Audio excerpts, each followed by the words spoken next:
ఒక్క నిమిషం చెప్పనా? ఒక పేద స్త్రీకి అప్పులు చుట్టుముట్టాయి. పిల్లల్ని తీసుకెళ్లిపోతామని బెదిరింపులు వచ్చాయి. ఆమె దగ్గర ఉన్నదల్లా ఒక్క చిన్న నూనె సీసా మాత్రమే. అప్పుడు ఏమైంది తెలుసా? ఎలీషా, దేవుని ప్రవక్త, దేవుని మనిషి, ఎలియా తర్వాత దేవుడు ఎన్నుకున్న సేవకుడు.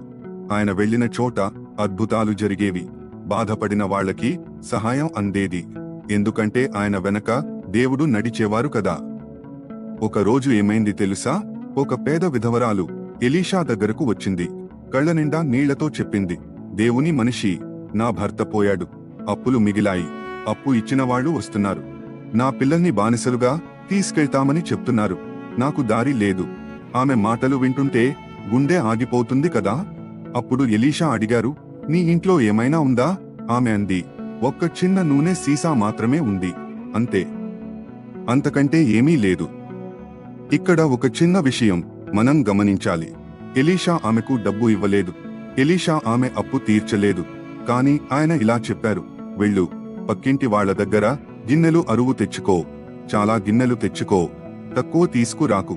తర్వాత ఇంట్లోకి వెళ్ళు, తలుపు వేసుకో, నీ నూనె పోయడం మొదలుపెట్టు. ఆమె అర్థం కాలేదు, కానీ నమ్మింది, వెళ్ళింది.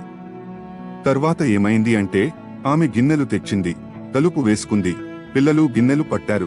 ఆమె నూనె పోయడం మొదలుపెట్టింది. మొదటి గిన్నె నిండింది, రెండవ గిన్నె నిండింది, మూడవ గిన్నె నిండింది. ఒక్క చిన్న సీసా నూనె గిన్నె తర్వాత గిన్నె నింపుతూనే ఉంది. పిల్లలు అడిగారు, అమ్మా, మరో గిన్నె ఉందా? ఆమె అంది, లేదు నాయనా, అన్నీ అయిపోయాయి. అప్పుడే నూనె ఆగిపోయింది. చూసారా ఎంత గొప్ప విషయం? దేవుడు ఆమె విశ్వాసానికి తగినట్టు గిన్నెలు నింపారు. ఆమె వెళ్లి ఎలీషాకు చెప్పింది. ఎలీషా అన్నారు, వెళ్ళు, ఆ నూనె అమ్ము, అప్పు తీర్చు, మిగిలిన డబ్బుతో నువ్వు పిల్లలతో సుఖంగా జీవించు. ఆమె వెళ్ళింది, అమ్మింది, అప్పు తీర్చింది. పిల్లలు సురక్షితంగా ఉన్నారు. ఒక్క చిన్న నూనె సీసా ఒక కుటుంబాన్ని కాపాడింది.